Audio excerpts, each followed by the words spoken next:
Oi, pessoal!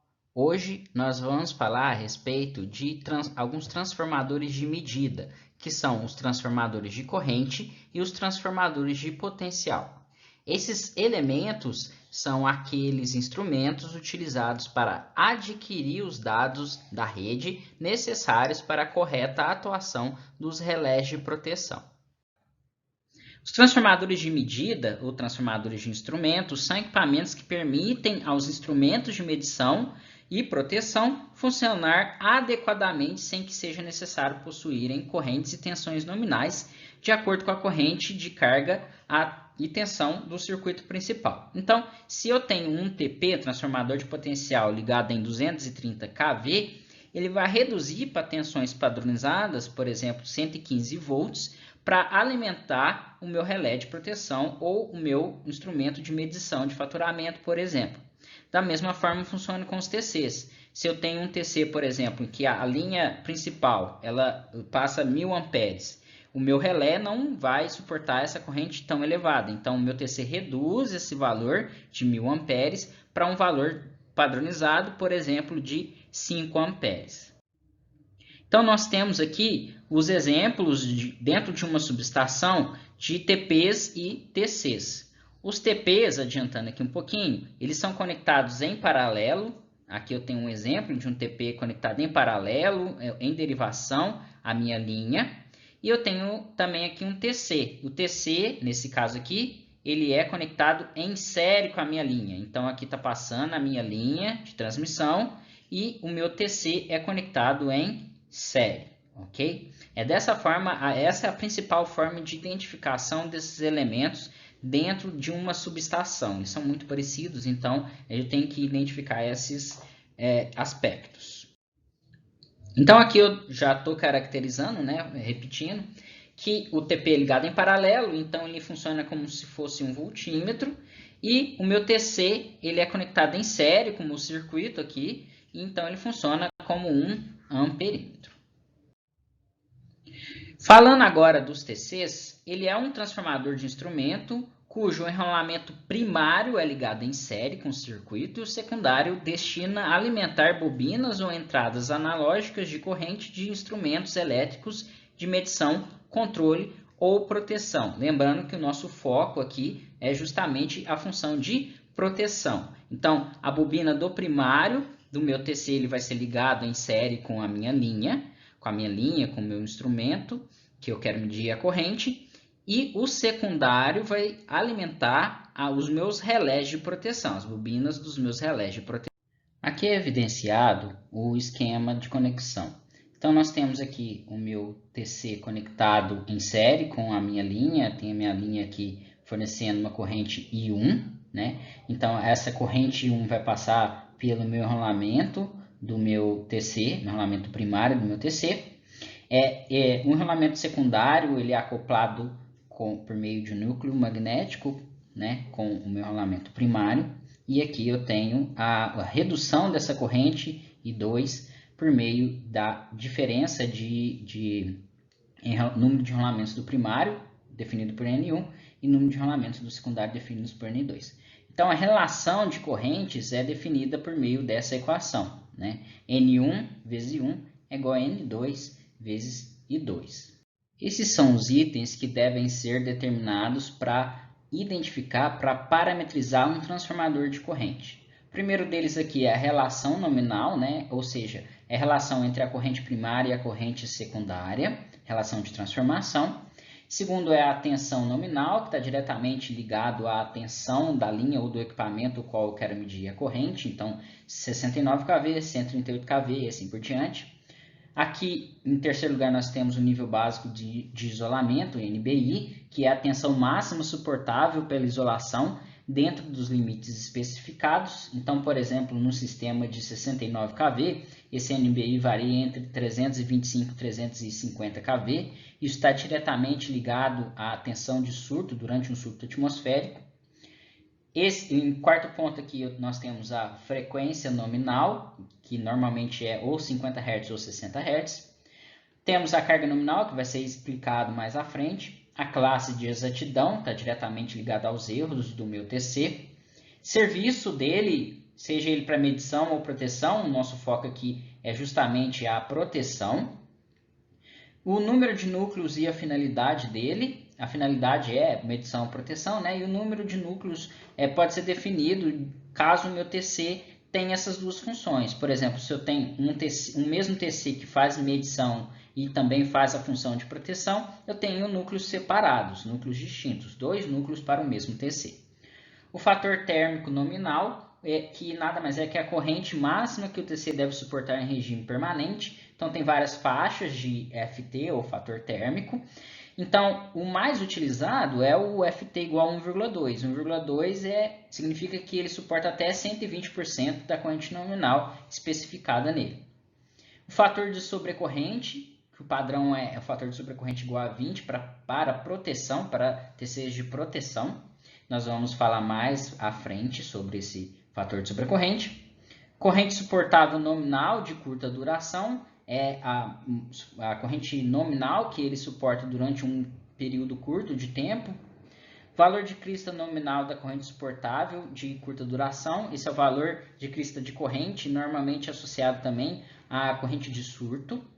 O tipo de aterramento do sistema.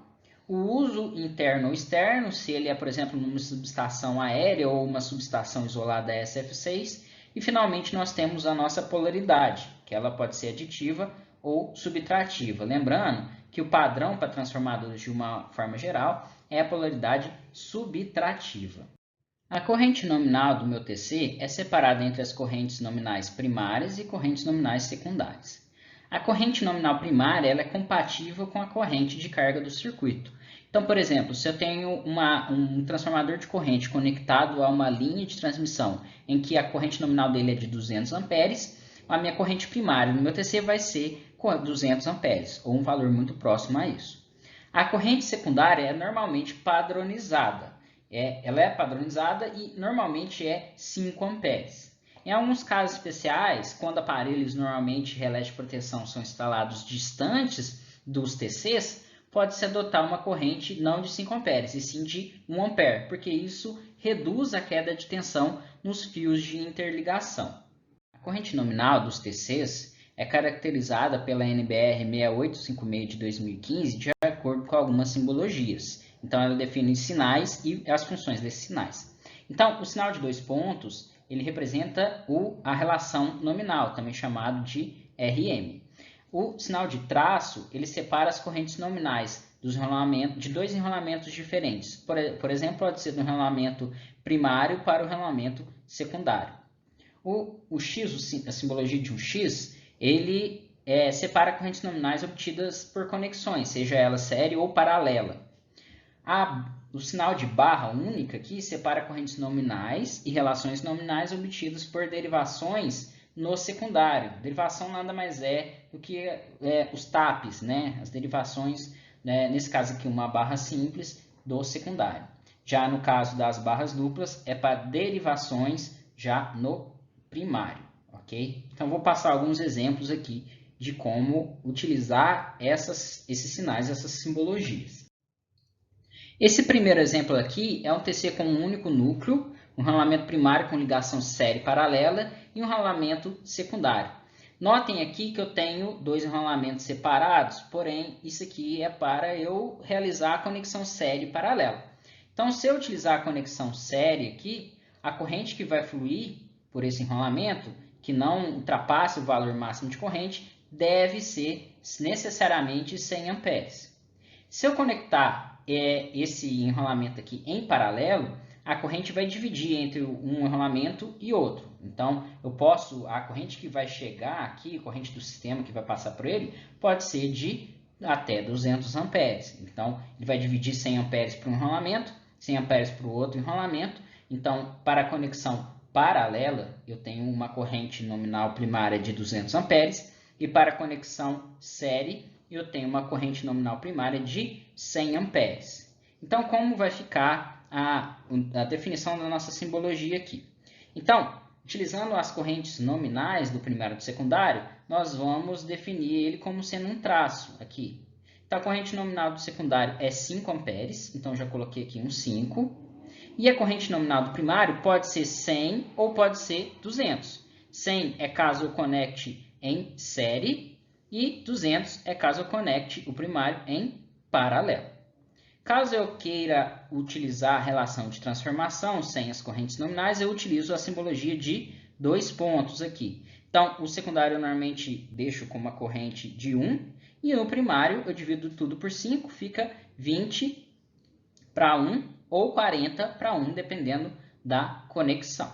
Então, se eu conectar ele em série, eu vou ter uma relação de transformação de 100 para 5, ou de 20 para 1. Se eu conectar em paralelo, eu vou ter de 200 para traço 5, né? Porque eu estou usando correntes nominais, ou 40, 2 pontos, 1, porque eu não estou usando correntes nominais, estou usando relação de transformação. Outro exemplo aqui é um TC com núcleo com derivação central, então nada mais é que um TAP aqui no centro, então eu tenho aqui minha referência nesse ponto, tem aqui a derivação central, ou seja, 50% do total do meu enrolamento, e a derivação final, aqui o ponto final, que é 100% do meu enrolamento. Aqui no primário nós temos uma corrente nominal de 200 amperes. Como isso vai ficar aqui? Então vai ficar 20 barra, sim, uma única barra, 40, 2.1 para representar a relação de transformação, ou caso eu queira utilizar as correntes nominais, vai ser 100 barra simples, 200 traço 5. Traço para representar justamente a minha corrente nominal, estou utilizando corrente nominal, e a minha barra simples para representar minha derivação no secundário. 2 barras seriam para a derivação no primário. Então, se eu utilizar o meu relé aqui, se eu conectar o meu relé, tem o meu relé aqui, se eu conectar ele nesse ponto aqui de referência e em 50% na minha derivação, eu vou ter uma relação de transformação de 20 para 1. Já, se eu conectar esse meu relé em 100%, eu vou ter uma relação de transformação de 40 para 1. Ok? Falando agora das cargas nominais dos meus TCs, para um TC, a carga secundária representa o valor em ohms, valor ôhmico, das impedâncias formadas pelos diferentes aparelhos ligados em seu secundário, incluindo os condutores de interligação. Então, é a soma das impedâncias dos meus elementos conectados, além da soma da impedância dos meus condutores, que eu estou ligando, saindo lá do meu TC até esses meus instrumentos, sejam eles relés de proteção, sejam eles instrumentos de medição para faturamento, por exemplo. Por definição, a carga secundária nominal é a impedância ligada aos terminais secundários do TC, cujo valor corresponde à potência para a exatidão garantida sobre corrente nominal. Isso aqui é um ponto importante, uma vez que a minha classe de exatidão ela somente é alcançada aquilo que por exemplo, eu tenho um TC que a classe de exatidão é de um erro máximo de 10%. Essa classe de exatidão somente vai ser garantida caso eu conecte uma carga nominal muito próxima àquilo que a qual ela é construída. Não adianta eu conectar uma carga muito acima ou muito menor do que a carga nominal, porque a minha classe de exatidão não vai ser a mesma daquele o qual foi construído. A carga de um TC, de um transformador de corrente, independe de ser destinada à medição ou proteção. Então, ela pode ser calculada por meio dessa equação aqui aproximada. Por que ela é aproximada?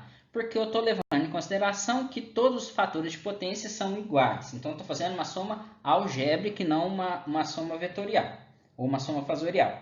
Então, a carga do meu TC, CTC, ela é a soma das cargas correspondentes às bobinas de corrente dos aparelhos considerados. Então, pode ser um relé 50-51, pode ser um relé 50, mais um relé 51, mais um relé 87 e assim por diante. Então, eu vou somar todos os relés que estão conectados, a carga de todos os relés conectados a esse mesmo TC e vou colocar aqui em valor em volt-ampere. Tá? E eu vou somar esses valores meu valor de potência dos meus condutores de conexão, que é tudo isso aqui, que nada mais é que o comprimento do fio condutor multiplicado pela minha impedância do condutor, vezes a corrente secundária ao quadrado, que normalmente é 5 amperes, uma vez que ela é padronizada. Muito importante, esse valor aqui do comprimento do fio condutor, a gente tem que lembrar que eu tenho um condutor que vai até o meu elemento que eu vou conectar, sai do meu TC, né? Sai do meu TC e vai até o meu elemento, e tem outro que volta ao meu TC. Então, se a distância entre o meu TC e o meu elemento é de 50 metros, esse comprimento aqui deve ser dobrado. Então, meu LC, nesse caso aqui, seria de 100 metros, porque é um fio que vai e outro fio que volta. O fator de sobrecorrente, que também é denominado fator de segurança, é o fator pelo qual deve-se multiplicar a corrente nominal primária do TC. Então, se eu tenho, por exemplo, um TC de 200 amperes, eu tenho que multiplicar por esse fator para se obter a máxima corrente do circuito primário até o limite de sua classe de exatidão. Ou seja, se eu tenho, por exemplo, um relé de corrente nominal primária de 100 amperes, e eu tenho um fator de sobrecorrente de 20, um valor de 20, então multiplico ele por 20. Então, esse valor aqui vai ser igual a 2.000 amperes. Essa é a máxima corrente que deve passar para que ele consiga ler essa corrente sem obter erros acima da classe de exatidão. Então, se eu tenho uma corrente menor de 2.000 amperes, e eu tenho um TC de uma classe de exatidão de 10%, por exemplo, eu estou garantindo que essa corrente ela vai ter um erro no máximo de 10%.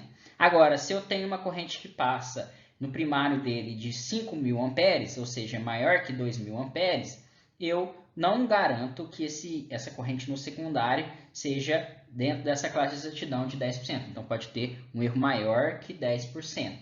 Ok? A NBR 6856 especifica o fator de sobrecorrente para serviço de proteção igual a 20, igual ao nosso exemplo aqui. Já no caso dos TCs para medição, o fator de sobrecorrente vale 4 vezes a corrente nominal. Então, para funções de medição é 4 e funções de proteção é igual a 20. Falamos bastante da classe de exatidão. Então, nada mais é que ela especifica o valor máximo de erro expresso em porcentagem que poderá ser introduzido pelo TC. Ou seja, vai ser o erro de relação entre a corrente que passa no primário, né, que realmente passa na linha, e que vai ser reproduzida no secundário. Ela vai ser diferente entre TCs para serviços de medição e proteção. De medição tem alguns valores padronizados. Ele varia de 0,3% a 3%, e de proteção varia 2,5% ou 10%. Geralmente, o que mais é encontrado no mercado é de 10%. Então, aqui nós podemos observar qual que é a relação entre a classe de exatidão e justamente o fator de sobrecorrente, aquele FS que nós vimos anteriormente. Isso está diretamente ligado à saturação do núcleo do meu TC. Então, para TC de proteção, a corrente o meu TC somente vai saturar quando a corrente no primário fique 20 vezes maior que a corrente nominal do primário. Já para os TCs de proteção, com FS igual a 4, né, a corrente no primário já vai começar a saturar com 4 vezes a corrente nominal do primário. Então, os TCs de medição saturam muito antes dos TCs de proteção. Os TCs de medição, eles não são feitos para medição de correntes durante faltas, durante curto-circuito. Então, ele satura justamente para proteger os meus elementos de medição. Já os TCs de proteção, eles devem ver essa corrente de curto-circuito para acionar o meu disjuntor, para o meu relé enxergar essa corrente de curto e acionar o meu disjuntor. Então, essa corrente não deve, de forma alguma, chegar com erros acima da classe de exatidão dele. Então, ele deve saturar com valores muito acima dos TCs de medição. A nomenclatura do TC, ou seja, aquilo que vai ser apresentado nos dados de placa, são definidos pela NBR 6856. Aqui eu vou apresentar para vocês duas nomenclaturas. Uma da NBR 6856 de 2009 e outra de 2015. Por quê? Porque vários TCs já em campo estão designados por essa norma de 2009 e já para a norma de 2015 isso foi modificado um pouquinho. Então é interessante vocês conhecerem as duas nomenclaturas. Então para a de 2009, ele define de acordo com esses dados a classe de exatidão, quanto à reatância, ou seja, alta ou baixa, e quanto à tensão secundária. Então, todos os parâmetros aqui são definidos para uma corrente nominal, um FS, uma corrente fator de sobrecorrente igual a 20. Então, um exemplo aqui, um transformador de corrente cuja carga nominal seja de 200 VA, de alta reatância, para uma classe de exatidão de 10% é designado por 10 a 800. Então, 10 é justamente a classe de exatidão, igual a 10%. A então, é o tipo de impedância, então ele é de alta impedância. Outra alternativa seria de baixa impedância.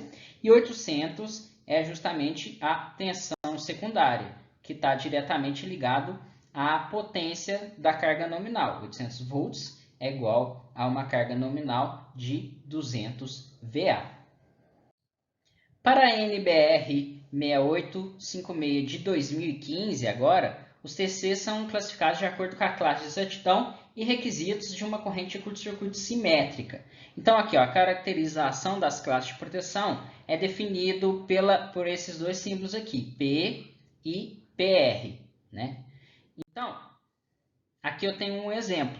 Um transformador de corrente de baixa remanência com uma carga secundária de 12,5 VA, atendendo uma classe de exatidão de 20% com fator de sobrecorrente de 20, nós temos essa nomenclatura aqui. Primeiro é a carga nominal, 12,5 VA, 10 é a classe de exatidão, o limite de erro, PR significa que ele é de baixa remanência e 20 é o fator de sobrecorrente. Os TCs podem também ser classificados com o tipo de utilização deles. Os mais utilizados são esses aqui, o tipo enrolado, de tipo barra, janela, bucha, núcleo dividido e um TC com vários núcleos. Agora passando para os transformadores de potencial, também chamados de TP, nada mais é que um transformador para instrumento, assim como o TC, só que agora o enrolamento primário é ligado em paralelo, né, em derivação, com circuito elétrico, e o secundário ele não destina mais a alimentação de bobinas de corrente, mas sim bobinas de tensão de instrumentos elétricos de medição, controle ou proteção. Qual que é a principal finalidade do meu TP? A principal finalidade é reproduzir no circuito secundário, né, no enrolamento secundário, uma tensão padronizada, que normalmente é de 115 volts, com valor reduzido e proporcional à tensão do circuito primário. Então, isso é importante. Então, eu tenho que sempre manter a posição fasorial e tenho que também manter a forma de onda adequada para que os instrumentos conectados no secundário, sejam elementos de medição, controle ou proteção, eles avaliem a tensão de forma adequada. Então, aqui nós temos um exemplo de um TP ligado em derivação. O primário dele é em 13,8 kV e o secundário em tensão padronizada de 115 volts. Adiantando, nós temos basicamente duas tensões padronizadas, 115 volts ou 115 dividido por raiz de 3. Os transformadores de potencial podem ser divididos em dois, basicamente. São os transformadores de potencial indutivos, também chamados de TPI, ou então os transformadores de potencial capacitivos, que são os chamados TPCs. Os níveis de tensão que normalmente definem qual tipo de transformador de potencial que eu vou utilizar. Então, valores de tensão nominal primária entre 669 kV, basicamente são todos utilizados TPIs. Já entre 69 e 138 kV, eu posso utilizar tanto TPIs quanto TPCs. E, finalmente, acima, qualquer tensão nominal primária acima de 138 kV, eu vou utilizar basicamente somente TPCs. Aqui Aqui mostra um esquema de como funciona um transformador de potencial, a relação entre a tensão primária e o secundária. Ele é muito parecido, né? Inclusive o circuito é equivalente, é muito parecido com transformadores de potência que vocês já viram em disciplinas anteriores. Então, eu tenho aqui uma tensão primária, V1, uma tensão secundária, V2, reduzida pela relação de transformação entre o N1 e N2, né? O número de espiras do primário e o número de espiras do secundário. Então, V1 sobre V2 é igual a N1 sobre N2, igualzinho que vocês já viram lá em disciplinas anteriores sobre transformadores. Quais são os itens necessários para a especificação de um TP? Aqui nós vamos começar a falar de TPIs, mas esses itens também são estendidos para TPCs. Então, o tipo de instalação, a tensão nominal e relação de transformação, isso está diretamente ligado à tensão primária, fator de sobretensão e o grupo de ligação, vou explicar isso mais para frente, a tensão máxima e o nível de isolamento, a frequência nominal, basicamente 60 e 50 Hz, a classe e potência de exatidão, potência térmica, a polaridade, que já adiantando o padrão é subtrativo, as normas envolvidas e os tipos de ensaio.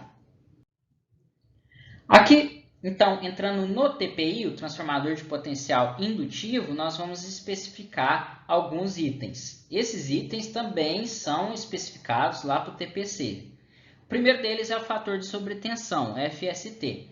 É a máxima sobretensão que o TPI pode sofrer sem danos. Então, por exemplo, eu tenho aqui, depende do grupo de ligação, que eu vou explicar mais para frente, o grupo 1, 2 ou 3.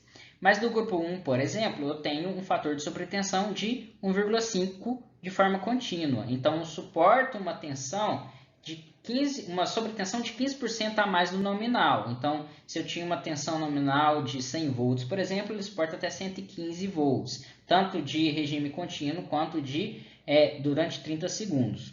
Para grupo de ligação 2 de regime contínuo, também 1,15, só que para 30 segundos ele suporta uma tensão maior de 1,5. E para grupo de ligação 3, ele tem, né, um fator de sobretensão de 1,9, tanto para contínuo quanto para durante 30 segundos. Então, falei aqui sobre grupos de ligação, vamos especificá-los. Os grupos de ligação segundo a ABNT são determinados segundo a ABNT e são definidos de acordo com o tipo de conexão do primário do TPI e o aterramento do sistema. Então, o grupo 1, por exemplo, ele sempre é utilizado para ligação entre fases. E já adiantando, eles são basicamente utilizados para sistemas com tensões menores que 34,5 kV. Então, os transformadores que são enquadrados nesse grupo devem suportar continuamente 10% de sobrecarga. Já o grupo 2 são aqueles projetados para ligação entre fase e neutro, e não entre duas fases igual ao grupo 1. Então, são 3 TPs que devem ser inseridos sempre entre fase e neutro. E esses sistemas, para pertencerem ao grupo 2, eles devem ser diretamente aterrados. Então, eles devem obedecer essa relação aqui. R0 sobre X1 deve ser sempre menor ou igual a 1, em que R0 é o valor da resistência sequência 0, X1 é o valor da reatância sequência positiva, então a relação desses dois deve ser menor que 1. Com isso, eu garanto em que o sistema está diretamente aterrado. Caso essa relação não seja verdadeira, esse meu grupo de ligação esse meu TPI não pode ser do grupo 2. Eu devo adquirir um TPI do tipo do grupo 3. Falando então no grupo 3, são aqueles projetados para ligações entre fase e neutro de sistemas onde não se garanta a eficácia do aterramento, sejam sistemas sem nenhum aterramento ou aterrados por meio de grandes impedâncias. A classe de exatidão é o valor máximo de erro, também expresso em porcentagem, da mesma forma que os TCs, que poderá ser introduzido pelo TP na relação de transformação na indicação do instrumento. Então, esse valor varia ali entre 0,3 e 1,6 e depende basicamente da aplicação do meu TP. Seja ele, por exemplo, um TP de medição especial de laboratório, ele deve ter uma classe de exatidão pequena, menor que 0,3. Agora, para alimentação de instrumentos, como por exemplo relés de proteção ou então instrumentos de medição, ali eu posso ter uma classe de exatidão variando entre 0,6, 1,6 e 1,2. A carga nominal do meu TPI é estabelecida em norma e aplicada no secundário do TP, sem que esse erro percentual, né, a classe de exatidão, ultrapasse os valores estipulados pela norma. A potência térmica é a maior potência aparente que um TP pode fornecer em regime permanente sob tensão e frequências nominais, sem exceder os limites de temperatura especificados. Esses valores estão diretamente ligados ao fator de sobretensão, FST. Então, esse FST está diretamente ligado ao grupo de ligação. Então, dependendo do grupo de ligação, eu sei qual que é o FST e sei qual que vai ser a minha potência térmica. Então, por exemplo, para um FST igual a 1,15, eu tenho uma potência térmica igual a 1,33 vezes a potência nominal do meu transformador de potencial indutivo. Já para um FST igual a 1,9, eu tenho uma potência térmica de 3,6 vezes a potência nominal, justamente pela sobretensão que ele suporta. As ligações do meu TPI, assim como dos TPCs, são basicamente essas. Pode ser ligado em estrela-estrela, pode ser ligado em delta-delta, ou também pode ser ligado em delta aberto. Notem aqui que o delta aberto, para o circuito trifásico, ele acaba economizando um TPI, pois aqui eu estou utilizando 2 TPIs, enquanto os outros tipos de ligação eu utilizo 3 TPIs. Passando agora para os transformadores de potencial capacitivos, ou TPCs, eles nada mais são que TPs eletromagnéticos acoplados agora por meio de um divisor de dispositivo auxiliar denominado divisor capacitivo de potencial. Os transformadores capacitivos utilizam 2 conjuntos de capacitores e esses 2 conjuntos de capacitores servem para fornecer uma divisão como um divisor de tensão e permitir a comunicação através de um sistema carrier. Então, o primário desses TPCs é constituído por um conjunto de elementos capacitivos em série e é ligado entre a fase e a terra. Já o secundário nada mais é que um TPI. Então, a derivação intermediária ali do divisor de tensão, que varia na ordem de 5 kV e 15 kV, alimenta um TPI e fornece tensão para os dispositivos de medição, proteção ou controle. Então, aqui nós temos o TPC por meio de um circuito equivalente.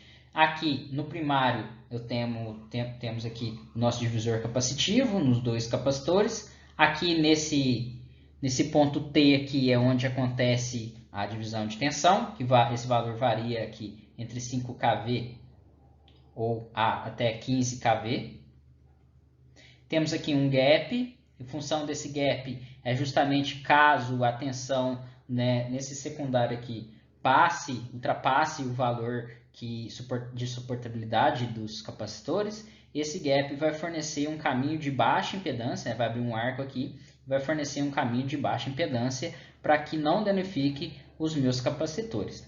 Temos aqui uma indutância variável e aqui nós encontramos um TPI, que nada mais é do que um TPI que nós vimos anteriormente. A tensão secundária, então, vai alimentar as minhas cargas, né? Os meus relés de proteção ou os meus instrumentos de medição. O XL variável aqui, esse XL variável, ele é justamente para sintonizar os capacitores de maneira que a corrente de carga, né, a corrente que sai aqui do secundário, corrente 2, ela não afete a tensão de saída VS. Então, eu vou sintonizar esse valor de XL com o valor aqui dos XCs anteriores, para que essa corrente não seja afetada para que a tensão, né, no secundário não seja afetada pela corrente de carga. Bom, pessoal, era isso que eu queria falar para vocês. Façam as atividades no Moodle. Elas valem parte da nota final de vocês, assim como a presença da semana. Quaisquer dúvidas, entrem em contato comigo por meio de mensagem no Moodle, ou e-mail, ou então no nosso servidor do Discord. Muito obrigado pela atenção e até mais!